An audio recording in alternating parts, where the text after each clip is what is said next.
Ave Maria, cheia de graça, contigo habita nosso Senhor.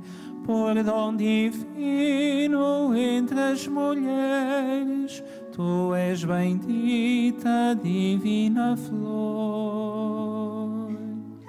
Ave, ave, ave Maria.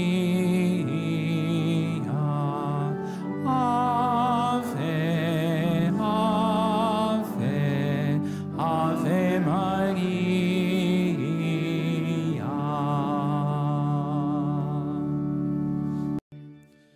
O Senhor esteja convosco. Evangelho de nosso Senhor Jesus Cristo, segundo São Mateus. Naquele tempo disse Jesus aos seus discípulos: Não deis aos cães o que é santo, nem lanceis aos porcos as vossas pérolas, não vão eles calcá-las aos pés e voltar-se para vos despedaçarem. Tudo quanto quiserdes que os homens vos façam, fazei-o também a eles. Pois nisto consiste a lei e os profetas. Entrai pela porta estreita, porque larga é a porta e espaçoso o caminho que leva à perdição, e muitos são os que seguem por eles. Como é estreita a porta e apertado o caminho que conduz à vida, e como são poucos aqueles que os encontram. Palavra da salvação.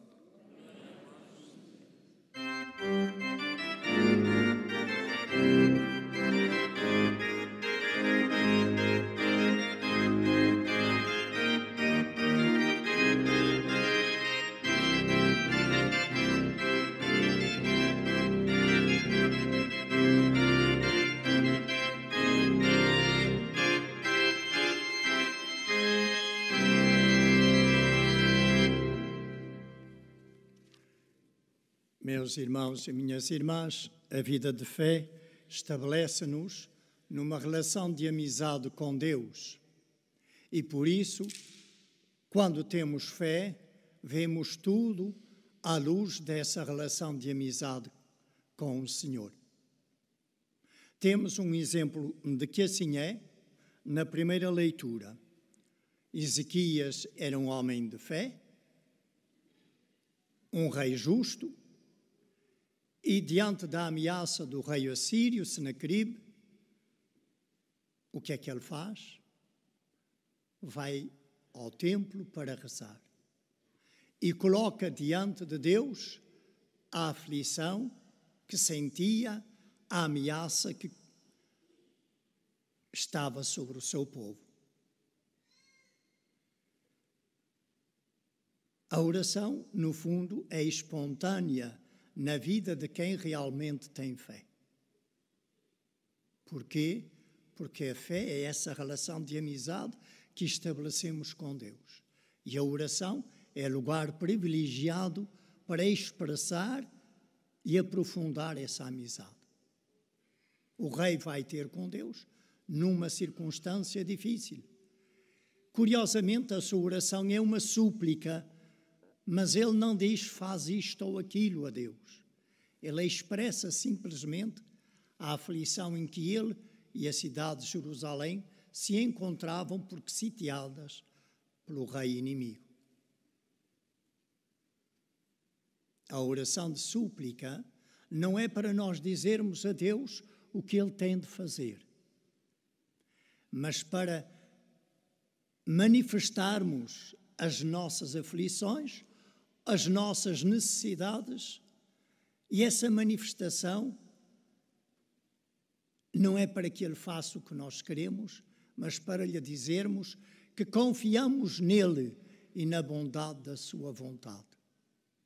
Reparem que também foi assim que a Virgem Maria rezou em Caná. Quando ela viu a necessidade em que estava aquele jovem casal, ela não foi dizer a Jesus o que ele tinha que fazer. Ela só disse isto: não têm vinho. E diante da resposta que recebe de Jesus, desconcertante, e agora que tenho eu a ver com isso, ainda não chegou a minha hora, ela só diz assim aos que serviam: fazei o que ele vos disser. Ou seja, ela confia que na sua bondade Jesus fará o que for melhor, o que entender que é melhor. E assim aconteceu, tanto nas bodas de Caná como neste momento histórico de Israel, em que este rei, diante de Deus, simplesmente expressa a aflição em que ele e a cidade de Jerusalém se encontravam. E Deus acolhe o seu pedido, a sua súplica. Aprendamos, pois, a rezar, manifestando não o que Deus tem que nos fazer, mas a confiança que temos nele e na bondade da sua vontade. No Evangelho, Jesus diz-nos 3 coisas, mas que são importantes também para a nossa vida de fé, que nos ajudam a crescer na fé se nós as tivermos em consideração. Na primeira, ele diz-nos que não devemos, são palavras muito fortes, uma linguagem muito expressiva, não deis aos cães o que é santo, nem lanceis aos porcos as vossas pérolas. O que Jesus, no fundo, nos diz é que aquilo que há de mais profundo na vida de fé só se deve comunicar progressivamente às pessoas a quem nós falamos de Deus, para que elas progressivamente possam acolher o mistério de Deus e não o deitem fora aquilo que lhes estamos a apresentar. Se repararmos, isto acontece na nossa própria vida.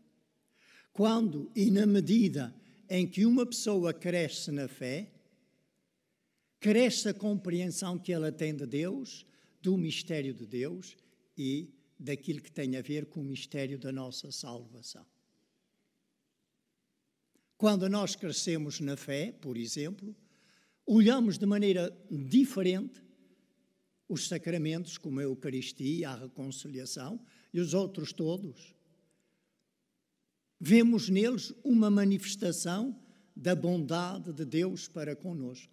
E por isso não os celebramos porque tem de ser, mas num ato de gratidão e de amor à graça e ao dom de Deus que Ele nos oferece em cada sacramento.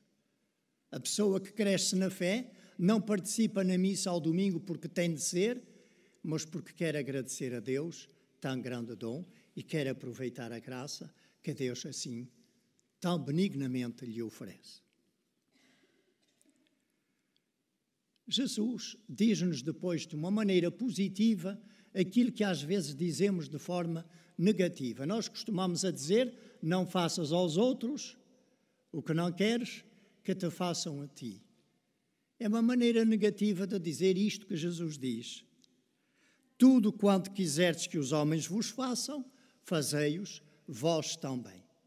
No fundo, é outro modo de expressar o mandamento que diz, ama ao teu próximo como a ti mesmo. Ou seja, o bem que tu queres para ti mesmo, falo aos outros. Tudo quando quiserdes que os homens vos façam, fazei-o também a eles. No fundo, o que Jesus nos está a dizer é isto, que devemos procurar querer o bem dos outros do mesmo modo que o queremos para nós. Isso é o amor ao próximo, é fundamentalmente isso. Não é tanto uma questão de sentimento, mas uma questão de querer e buscar o bem dos outros como nós o queremos para nós próprios. É um grande desafio, não acham? Nunca acabamos de viver plenamente este mandamento. Se sempre e em todas as circunstâncias alguém de nós fizer aos outros o que quer que lhe façam a si, esse já é santo, na sua maneira de estar neste mundo. Por fim, Jesus diz-nos outra coisa também muito importante para a nossa vida. A nossa tendência natural é escolher aquilo que é mais fácil, aquilo que é mais agradável, aquilo de que gostamos mais. Não é verdade? Eu sinceramente digo que é. A gente tende a escolher o que é mais agradável, o que é mais fácil, o mais cômodo. Curiosamente, Jesus diz ao contrário. Entrai pela porta estreita, porque é larga a porta e espaçoso o caminho que leva à perdição, e muitos são os que seguem por eles. O caminho largo, fácil, a porta larga, fácil de transpor, é esta: o viver à procura de nós mesmos, de satisfazer aquilo que nos agrada, o que nos apetece, o que nos gosta.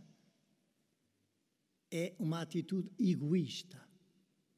Vivemos em função de nós mesmos. Nós estamos colocados no centro e tudo mais há de girar à volta daquilo que nós gostamos, daquilo que nós pensamos, daquilo que nos é agradável. É o mais fácil.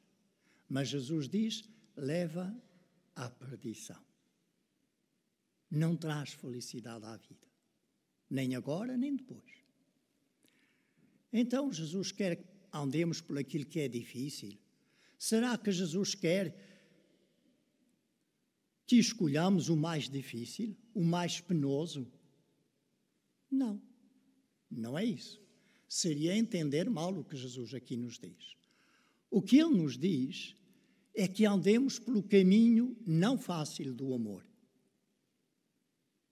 Sim, a porta é estreita e o caminho estreito é o caminho do amor.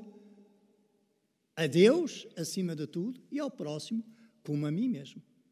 O caminho largo é aquele que me leva a amar a mim mesmo acima de tudo. Eu também me devo amar a mim. Mas, acima de tudo, devo amar a Deus e devo amar tanto quanto a mim aos meus irmãos. Este é o caminho estreito, a porta estreita, difícil. E porquê que é difícil? Porque não é fácil perdoar sempre, ou é? Porque não é fácil amar sempre, mesmo a quem não merece, entre aspas, ser amado. Mesmo àquele que nos olha com inimizade, porque Jesus a isso nos convida. Não é fácil pôr Deus sempre acima de tudo, sobretudo acima de mim mesmo. Não nos é fácil. A dificuldade está nas resistências que o egoísmo oferece ao amor. O caminho só é difícil porque a nossa tendência natural gosta daquilo que é apetecível, agradável, que nos venha a jeito. E Jesus diz, por aí não é o caminho.